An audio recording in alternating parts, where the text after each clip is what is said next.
Hello दोस्तों, मैं भावना श्रीवास्तव। आप लोगों का मेरे चैनल हमारी संस्कृत में स्वागत है। और इससे पहले हम लोग वीडियो में जो है संधि जाने हैं, और आज की इस वीडियो में हम ये जानेंगे कि संधि किस किस स्थिति में होती है।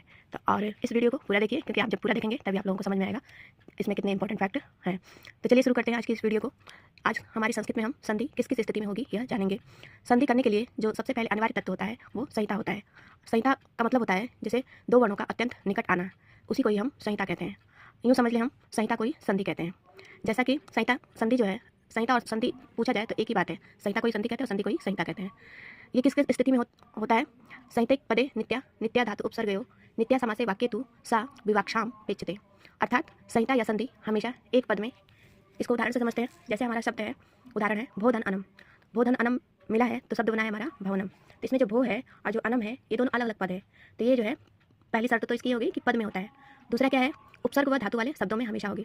यानी जो संधि होगी वो जो है उपसर्ग और धातु के शब्दों में भी होगी।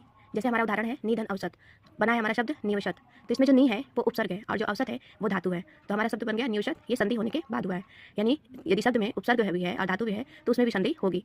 तीसरा हमारा समास वाले शब्दों में भी हमेशा संधि होगी। तो इसको उदाहरण से जानते हैं। जैसे हमारा शब्द है देवधन आलय, बना है देवालय। संधि जब हुई है तो बना है शब्द देवालय। तो ये जो देवधन आलय है ये समास वाला शब्द है। चौथी स्थिति क्या है, परंतु वाक्य में जो वाक्य होता है उसमें संधि अपनी इच्छा के अनुसार होगी। जैसे हमारा उदाहरण है अत्र कह अस्ति। इसमें जो सारे शब्द हैं वो अलग अलग है। अत्र अलग है, कह अलग है, अस्ति जो है अलग है। तो ये जो वाक्य है इसमें संधि नहीं हुई है। और इसी को जब हम संधि करके बोलेंगे तो हमारा जो वाक्य है बन जाएगा अत्र को अस्ति। तो इसमें जो कह और जो अस्ति है विसर्ग का जो है ओ बन गया है, तो संधि हुआ है तो को अस्ति बन गया है। लेकिन ये जो वाक्य है इसमें हम संधि करेंगे तो भी सही रहेगा और संधि नहीं करेंगे तो भी सही रहेगा। सब मिलाकर कहने का मतलब है संधि 4 स्थिति में होगी। कितनी स्थिति में होगी? 4 स्थिति में। पहली हमारी स्थिति क्या होगी कि जब एक पद जो है, जो शब्द है उसमें एक पद हो तब होगी। दूसरा तब होगा जब कोई शब्द जो है उपसर्ग व धातु वाला हो। तीसरा तब जब होगा जब कोई शब्द समास वाला हो। इन तीनों स्थिति में तो संधि होना ही होना है। यानी पद हो, उपसर्ग या धातु लगा हो या समास हो, इसमें तो संधि अनिवार्य रूप से होगी। लेकिन जो हमारा चौथा स्थिति है इसमें जो वाक्य होता है उसमें जो है अपनी मर्जी का है। सरल भाषा में हम यूँ कह लें कि अपनी मर्जी का होगा। उसमें वाक्य में संधि हो भी सकता है और उसमें नहीं भी हो सकता है, उसकी इच्छा पे निर्भर है। और ये भी नहीं है कि संधि नहीं होगी तो वो वाक्य गलत होगा, वो वाक्य सही माना जाता है। संधि होगी तो भी, नहीं होगी तो भी। तो आज की इस वीडियो में हम लोग क्या जाने हैं कि सही संधि जो है 4 स्थिति में होती है।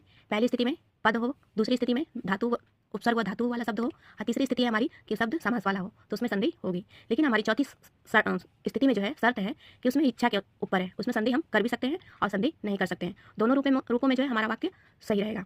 तब इससे संबंधित हमारा प्रश्न इस बार कैसे बनता है ये भी जान लेते हैं। तो इस समय जो है टीजीटी लेवल पे ये प्रश्न बनता है कि जो संधि है उस क्या कहते हैं, तो संहिता भी कहते हैं, या संहिता किसे कहते हैं तो संधि को ही कहते हैं। और दूसरा प्रश्न हमारा क्या बनता है कि संधि किस किस स्थिति में होती है। तो संधि हमारी 4 स्थिति में होती है। पहली स्थिति पद हो, दूसरा उपसर्ग धातु हो, तीसरा जो है समास हो, चौथा जो वाक्य के